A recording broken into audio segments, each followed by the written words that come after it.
Tolong!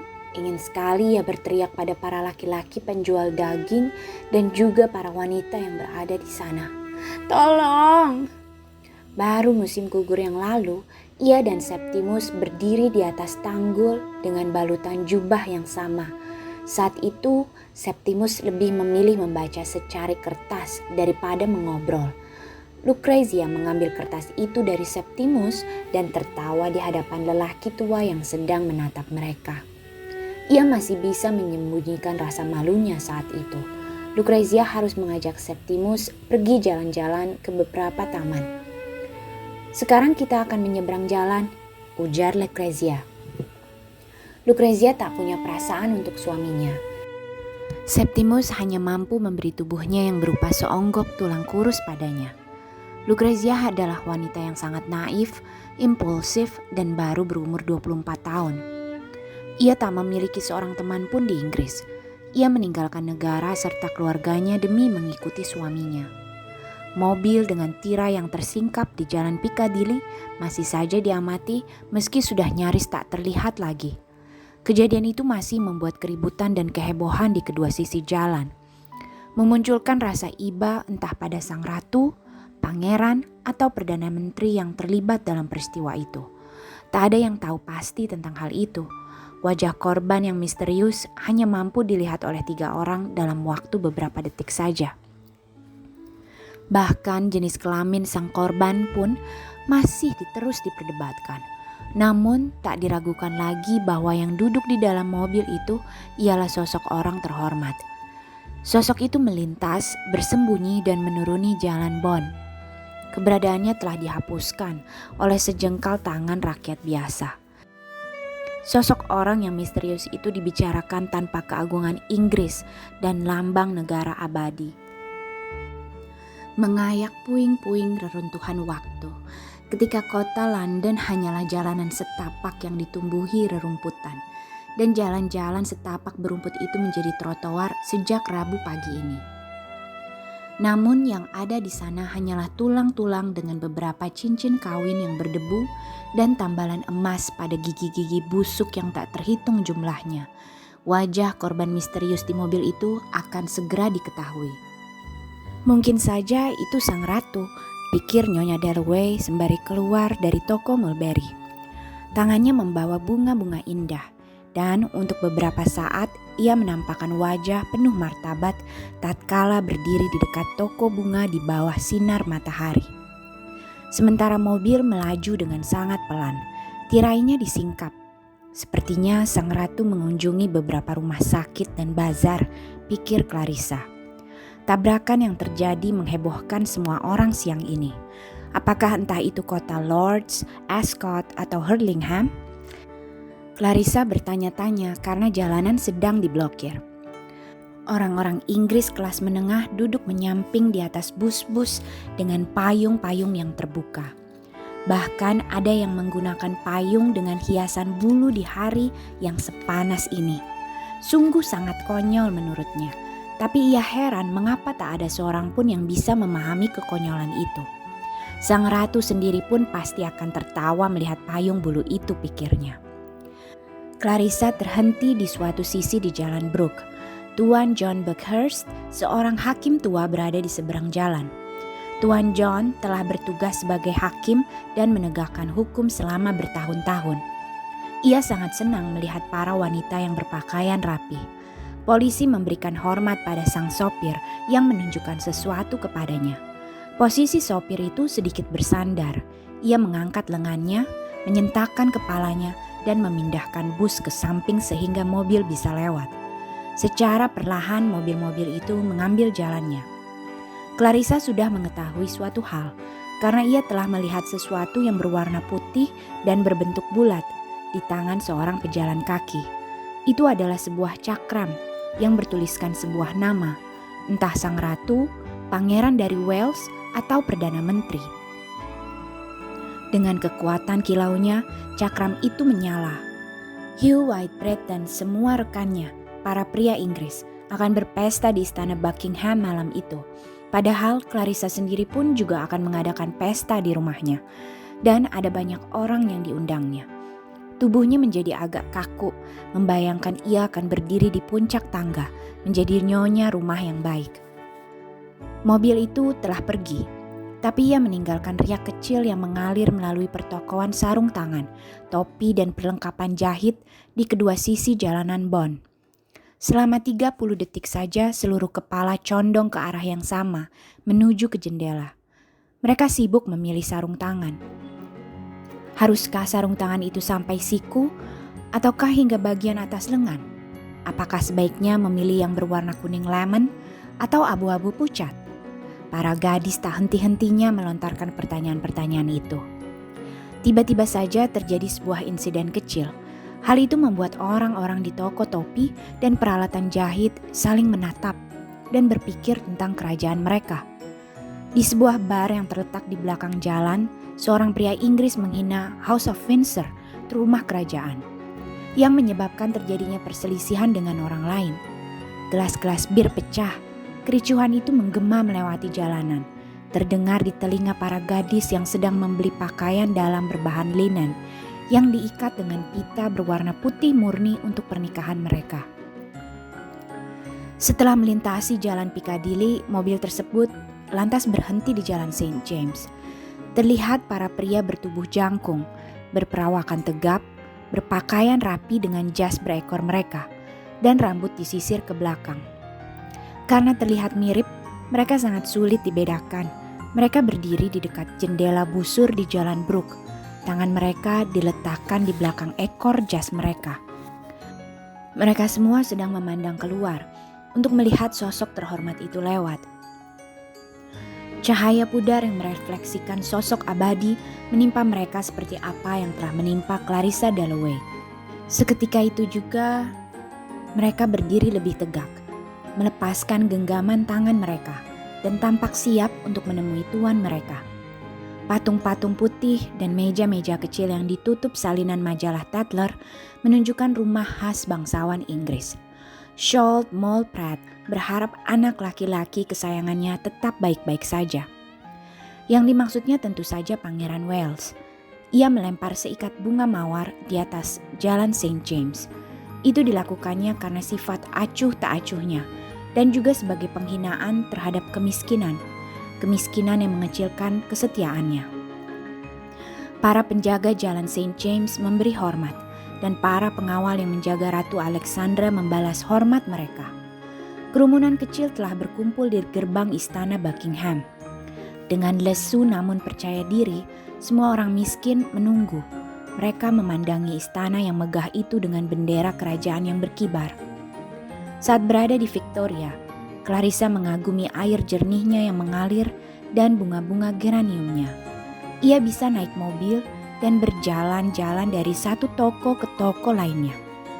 Hal itu membuat para rakyat jelata berpikir bahwa mereka juga perlu memiliki sebuah kendaraan sepertinya, mengingat bahwa mereka telah membayar pajak yang mahal. Mereka tergetar saat berpikir bahwa keluarga kerajaan tengah memandang mereka dari dalam mobil. Sang ratu menundukkan kepalanya, sementara sang pangeran memberi hormat. Mereka memikirkan kehidupan surgawi yang diturunkan Tuhan pada para raja, serta para perwira keluarga kerajaan Inggris. Lalu pada rumah boneka tua milik sang ratu, pada Putri Mary yang menikahi seorang pria Inggris, dan juga pada sang pangeran. Ah, sang pangeran, betapa luar biasanya sang pangeran, kata mereka. Pangeran itu memiliki sifat dan sikap seperti Raja Edward, tapi dalam tubuh yang jauh lebih ramping dan menawan. Sang pangeran tinggal di jalan St. James. Ada kemungkinan ia datang di pagi hari untuk mengunjungi ibunya. Sarah Bletchley bicara sambil menggendong bayinya. Ia menggerak-gerakkan kakinya ke atas dan ke bawah, seolah-olah sedang menaiki mobil. Sedangkan Emily Coates berkeliling ke jendela-jendela kerajaan sambil memikirkan para pelayan yang tak terhitung jumlahnya. Lalu memikirkan kamar tidur yang juga tak terhitung jumlahnya. Tiba-tiba datang seorang pria tua dengan anjing Aberdeen Terrier dan para pria pengangguran. Semakin menambah ramai kerumunan. Pria tua itu adalah Tuan Bowley. Ia memiliki banyak kamar di Albany. Ia memilih untuk hidup menjauh dari kehidupan kota. Ia meneteskan air mata saat melihat para wanita malang yang menunggu sang ratu untuk melintas. Lalu anak-anak kecil manis, para yatim piatu, dan para janda korban peperangan. Angin sepoi-sepoi berembus hangat, menyapu jalanan melalui pepohonan yang jarang, melewati patung-patung perunggu pahlawan, dan mengibarkan beberapa bendera yang terbang di dada Tuan Bowley, si pria Inggris. Ia mengangkat topinya saat sebuah mobil berbelok dan menjunjung topinya tinggi tatkala mobil itu mendekatinya. Ia membiarkan para ibu-ibu yang malang mendekat padanya dan berdiri dengan tegak. Tiba-tiba saja Nyonya Coates menatap langit. Suara pesawat terbang terdengar begitu membosankan di telinga banyak orang. Pesawat akhirnya terlihat melewati pepohonan, mengeluarkan asap putih dari bagian belakangnya. Asap putih itu melengkung dan memutar, menuliskan sesuatu di angkasa. Asap itu membentuk huruf-huruf di langit. Semua orang pun mendongak ke atas. Pesawat itu menjulang tinggi ke atas, melengkung dalam sebuah lingkaran. Mempercepat lajunya, menukik, kemudian kembali naik, dan lalu pergi entah kemana. Ia melesat di belakang gumpalan asap putih tebal yang tak beraturan, melengkung dan melayang-layang di langit, membentuk huruf-huruf. Tapi huruf apakah itu? Apakah itu huruf C, huruf E, lalu L? Hanya beberapa saat saja pesawat-pesawat itu terbang di satu tempat, lalu bergerak dan terempas melebur di langit. Pesawat-pesawat itu melesat lebih jauh lagi ke ruang angkasa bebas, mulai menulis huruf K, E, Y, mungkin?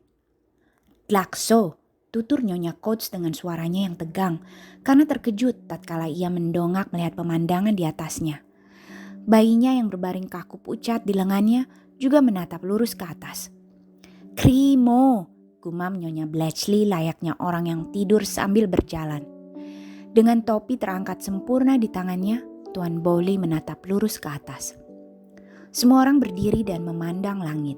Ketika mereka melihat pemandangan itu, seluruh dunia menjadi benar-benar sunyi dan sekawanan burung camar melintasi angkasa.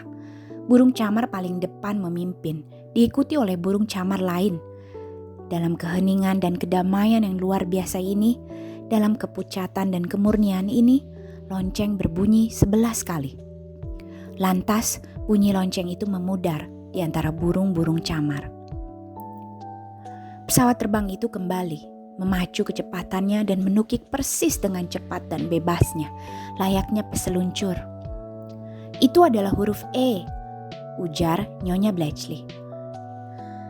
Itu adalah tofi, gula-gula, gumam Tuan Bowley. Saat itu ada sebuah mobil yang masuk ke dalam gerbang tanpa seorang pun melihatnya. Pesawat-pesawat itu telah pergi jauh di balik awan, tak terdengar suara apapun. Awan-awan yang berbentuk menyerupai huruf-huruf E, G, atau L bergerak bebas. Seolah-olah ditakdirkan untuk menyeberang dari barat ke timur untuk sebuah misi yang tak akan pernah terungkap. Tiba-tiba saja ketika sebuah kereta keluar dari terowongan, pesawat tadi melesat kembali ke awan. Suaranya menjemukan telinga semua orang yang berada di Mall, Green Park, Jalan Piccadilly, Jalan Regent, dan Taman Regent.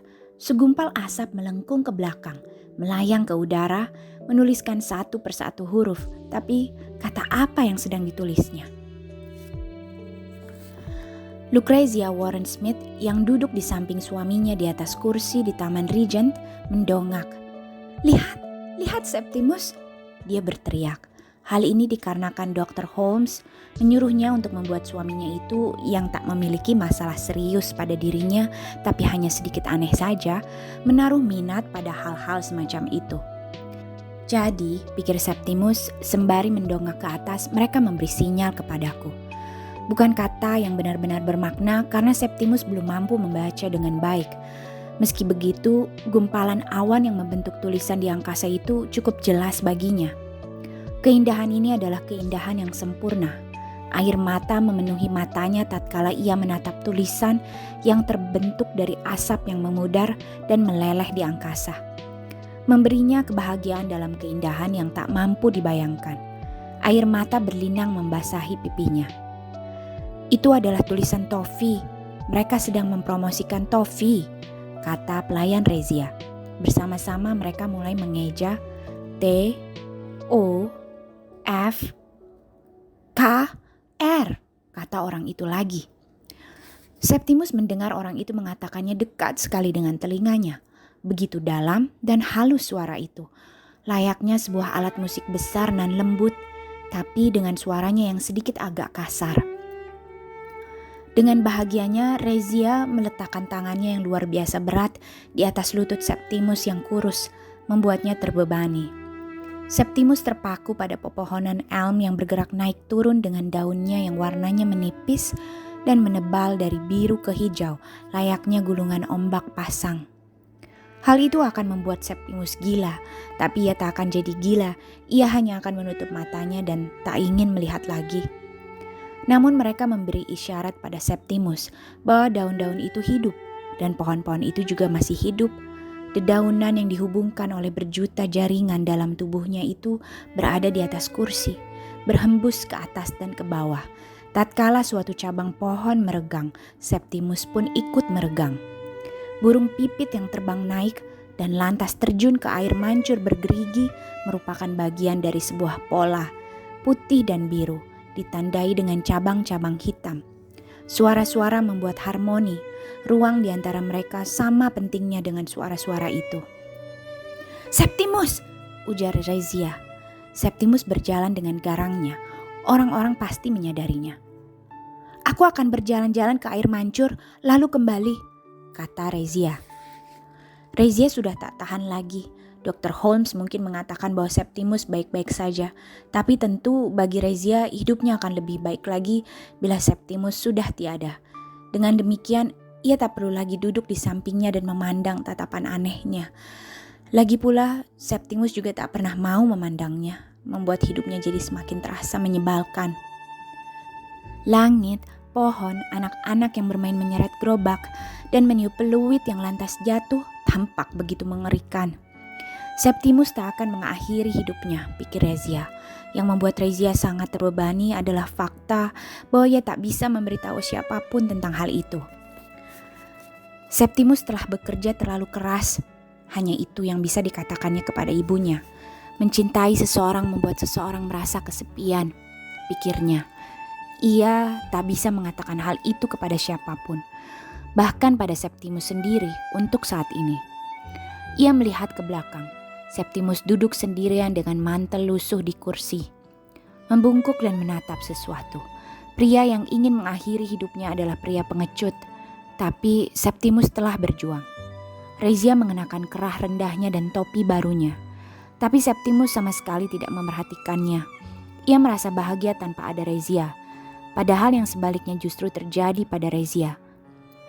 Tak ada yang mampu membuat Rezia bahagia tanpa Septimus, tak ada. Septimus sungguh egois, begitu juga dengan pria-pria lainnya. Septimus sebenarnya tidak sakit. Dr. Holmes mengatakan tak ada yang salah dengannya. Rezia membentangkan tangannya. "Lihat, cincin kawinnya melorot. Itu berarti tubuhnya sangat kurus sekarang. Dialah yang menderita, tapi tak ada siapapun yang bisa diajaknya bercerita tentang kondisinya. Tempat asalnya sangat jauh sekali, dan ia sangat merindukannya. Di Italia, rumah-rumah putih berderet dengan indahnya, dan di rumahnya ada sebuah ruangan di mana saudara-saudara perempuannya duduk untuk membuat topi. Setiap malam, jalanan dibanjiri dengan pejalan kaki yang tertawa terbahak-bahak. Tidak seperti di sini. Orang-orang di negara itu gemar berkerumun di Bath hanya untuk melihat beberapa bunga jelek dalam pot. "Seharusnya kau melihat taman di Milan," kata Rezia keras. "Tapi pada siapa? Tak ada siapa-siapa di sana," kata-katanya memudar, layaknya sebuah roket yang melenyap. Percikan bunga apinya telah menggores jalanan menuju malam, mewariskan gelap, menuangkan guratan pada rumah-rumah dan menara. Meskipun percikan bunga api itu pergi, malam dipenuhi oleh warna-warna yang terampas. Jendela-jendela yang dikosongkan jadi tampak lebih membosankan. Berbagai masalah dan kegelisahan terkumpul di sana dalam kegelapan, berkerumun bersama dalam kelam. Sejuta rasa lega dibawa oleh fajar ketika ia menyinari dinding putih dan abu-abu. Melihat setiap jendela, mengangkat kabut dari ladang, menunjukkan sapi berwarna merah kecoklatan yang sedang merumput dengan damainya. Sungguh sangat indah dipandang. "Aku sendirian, aku hanya sendiri," serunya di dekat air mancur di Taman Rijan. Ia merasakan kegelapan dalam dirinya. Ia telah menjadi istri Septimus. Mereka menikah beberapa tahun lalu di Milan. Sebagai istrinya, ia tak akan pernah mengatakan bahwa pria itu sudah gila. Tatkala ia berbalik, rak itu jatuh. Rezia berpikir Septimus telah menjatuhkan dirinya di bawah kereta. Tapi ternyata tidak. Septimus masih duduk sendirian di kursi dengan mantel lusuhnya, kakinya menyilang. Ia tampak sibuk mengamati sesuatu dan bicara dengan keras. "Manusia tak boleh menebang pohon, ada Tuhan." Septimus mencatat wahyu seperti itu di bagian belakang amplop-amplopnya. "Ubah dunia, tak seorang pun harus terbunuh karena kebencian. Buatlah agar hal-hal itu diketahui." Ia menuliskannya. Ia menunggu dan mendengarkan sekitarnya. Seekor burung gereja yang bertengger di pagar berkicau. "Septimus, Septimus," sebanyak 4 atau 5 kali dan terus berlanjut seperti itu. Burung-burung itu menarik catatan-catatan Septimus, mengajaknya bernyanyi dengan segarnya dan dengan nada melengking dalam bahasa Yunani. Ia menyanyikan lagu tentang dunia yang di dalamnya tak ada kejahatan. Nyanyian itu diikuti burung-burung gereja lain. Mereka bernyanyi dengan suara-suara serak, melengking yang dilantukkan dalam bahasa Yunani. Dari pepohonan di padang rumput, mereka bernyanyi tentang kematian.